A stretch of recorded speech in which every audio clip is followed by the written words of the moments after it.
Hey everybody, welcome to Thrifty Budgeting. So this is part 3 of a 3-part series of wedding planning on a budget. Now if you haven't watched the previous 2 wedding budget videos, you really need to check those out. So the question is, are you ready to tie the knot without tying yourself into financial knots? And if so, join us as we reveal budget-friendly hacks that will have you smiling all the way to the altar. So first on the list is how to serve drinks without drying up your wedding budget. So weddings are all about celebrating, and that often involves raising a glass or two. But offering alcohol at your wedding reception can quickly inflate the cost, especially with an open bar. So let's explore how to keep spirits high and those expenses low. So first, skip the pre-ceremony drinks and save the alcohol for the reception. So if you feel like you have to serve something before the vows, stick with non-alcoholic options, and they don't have to be boring. I mean, you can serve things like matcha lemonade or fruit-infused water, and they will all love it just the same. So let's talk about the venue. When looking for one, make sure that you find one that allows you to bring your own alcohol to avoid the markup fees. So be sure and communicate with your caterer about drink arrangements and any necessary permits. And don't forget, you can return unopened bottles for a refund. Also, you can implement serving strategies. So if you have an open bar, you can limit it to a 2-drink minimum or offer 2 to 3 signature drinks, and that way it's going to help control the cost while still providing variety. You can also consider having a cash bar so guests pay for their own drinks. Now as a side note, be sure and offer a selection of non-alcoholic drinks like soda, mocktails, and fresh juices, and that way everyone has something to enjoy. Now if you decide to go with staffing for your reception, be sure and keep the crew and cost lean. I mean, staffing can get expensive, so consider reducing the number of bartenders and bar backs. Instead of hiring 3 to 4, try hiring 2 or ask a knowledgeable friend to lend a hand for a smaller fee. Now, if your budget doesn't allow for staff, no worries. You can omit the bartenders completely and offer self-serve stations and or BYOB. So let your guest channel their inner bartender and pour their own drinks. You can set up self-serve stations for beer, wine, or non-alcoholic beverages. And you could also embrace the potluck spirit and allow guests to bring their own alcohol, sharing favorite drinks and preferences. I mean, after all, variety is the spice of life. Another thing that you can trim the cost with is if you plan on having a toast for your wedding reception. Traditionally, that starts off with a champagne toast. So keep the champagne for yourselves and let your guests toast with their preferred drink, whether it's a cheaper bubbly, apple juice, or whatever they have in hand. I mean, remember, it's the well wishes that matter, not the drink. With these tips to save money on alcohol, you can ensure that your guests are going to have a great time while keeping your budget in check. After all, it's all about balance, much like that perfect cocktail, right? The wedding planning on a budget will also require you to save money on your wedding cake. That really shouldn't be a surprise that wedding cakes can cost a lot of money, and it's usually the highlight of the reception though. So one idea is to choose a smaller cake and then have a dessert bar to feed everyone sweets. Donuts, pies, and cupcakes are way more affordable than a 5-tier wedding cake. Another thing you can do is consider your grocery store and purchase your wedding cake from there. Most of your grocery stores or supermarkets really do have great cake decorators, and you can find some good discounts at local retailers and even online. The perk to this is you can easily price compare and get the best deal for your wedding budget. I mean, who knew your local supermarket could be your secret weapon for a sweet deal on your wedding cake? So another idea is rather than spending $500 on a wedding cake, get crafty. So hear me out with this one. You can get a display cake for your wedding and then serve a sheet cake hidden in the back to your guest. You can save a ton of money doing this. I mean, you still get the wedding cake that looks amazing in the photos, but serve a simple and cost-effective cake from the back. So keep your cake display stunning while hiding that layery secret that's easy on your wallet. And here's another thrifty wedding tip. Save money on photography and videography. So capturing your big day doesn't have to capture all your hard-earned savings too. Photography and videography are how you're going to preserve your wedding memories. And while these are great to have, they are an expensive part of your wedding. I mean, a photographer can charge anywhere from $1,500 to $3,600, but that's just a part of it. A videographer can cost $1,000 to $2,500.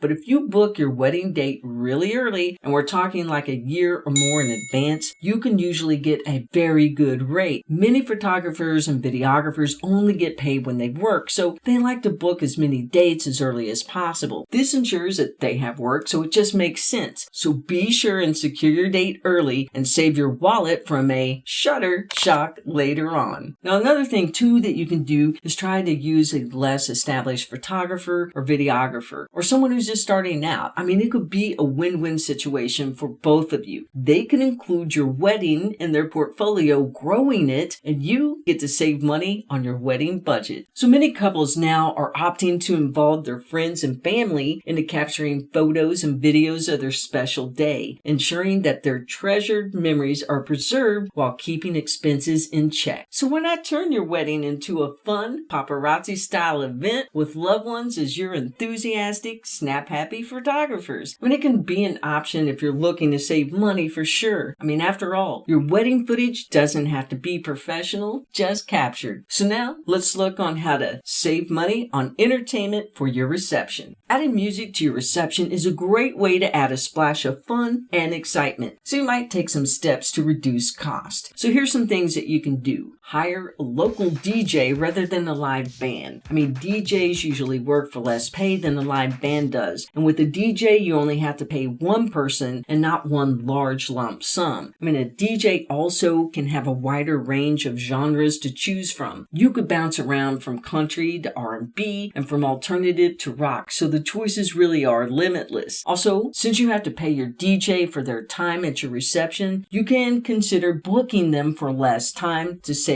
even more money. Now, if you decide to save even more money by doing your own music, put your loved ones in the spotlight by turning them into your personal wedding DJ duo. No vinyl records required. All you have to do is have them get a playlist from somewhere like Spotify, put it on a speaker, and you're in business. So wedding planning on a budget also includes how to save money on your honeymoon. So embark on a honey of a getaway without breaking the piggy bank. So your first vacation together as a married couple is your honeymoon. This is a time that couples get to relax and take the time and enjoy themselves. Even though it's your honeymoon and you should be having fun, there are ways that you can be careful and not overspend, thereby eliminating that extra financial stress. If you choose an off-peak wedding date, then you can double up the savings with the off-peak honeymoon. That way you can save on flights, lodging, and even attractions. Not to mention, there's going to be less crowds to deal with as well. And being away from crowds will make the whole trip a little more, well, romantic. But if you just don't have the funds for a honeymoon right after the wedding, try it a year later and go on a honeyversary. I mean, it's an up-and-coming trend, so delay the trip but double the fun and save up for a sweet honeyversary that's well worth the wait. Regardless of what you choose to do, the main thing is enjoy it. Some other things you can do for a frugal honeymoon is to keep it fairly close to where you live. So get in the car with your fiance and drive a few towns away. You want to find a cozy motel with the amenities that you want and book it for a few nights. Now, some couples do like to stay in one small town for a night and then move on to the next town staying there, but either way is perfectly fine. So you can enjoy your honeymoon with a small town twist and motel hop your way to adventure. No passport required. Traveling by plane is an option many newlyweds will choose for their honeymoon. So if you're going to be flying, be sure to get the best rates. So choose off-peak days and times to fly. And if possible, be sure and use credit card miles or cash back for big savings. Book those flights early for your best discounts and trade fancy tourist traps for budget-friendly hidden gems, making memories that will keep you beach bumming on a budget. You can also try to book a hotel or Airbnb with a kitchen. Now, this way, you can save money on eating out and prepare your meals on location. This can also make your stay more romantic, and you can dress the night up any way that you like. Meal, drinks, dessert, a little dancing in the room. You'll be in your own private getaway, so the options really are endless. Wherever you decide to go, be sure to plan your activities wisely. I mean, you can opt for free or low-cost things to do like visiting local markets, hiking, or going to the beach instead of expensive tourist attractions. So the main thing to keep in mind is your wedding is about celebrating you and your new lives together. I mean, it's a commitment and you cannot put a price tag on that. Well, unless unless it's a discounted price tag. So do keep your wedding budget in mind when planning, and don't break the bank to impress people. You want to focus on impressing each other with your savvy budgeting skills. A frugal wedding can be beautiful and affordable, and it starts with a wedding budget. So continue this budgeting practice throughout your lives together and reap the rewards, because a penny saved is a penny earned, and those pennies add up to romantic getaways later on. So congratulations and stay thrifty. Your future selves will thank you. And if you're not already, we would love for you to become a part of our Thrifty budgeting family. So be sure and hit that subscribe button and turn on the notification bell.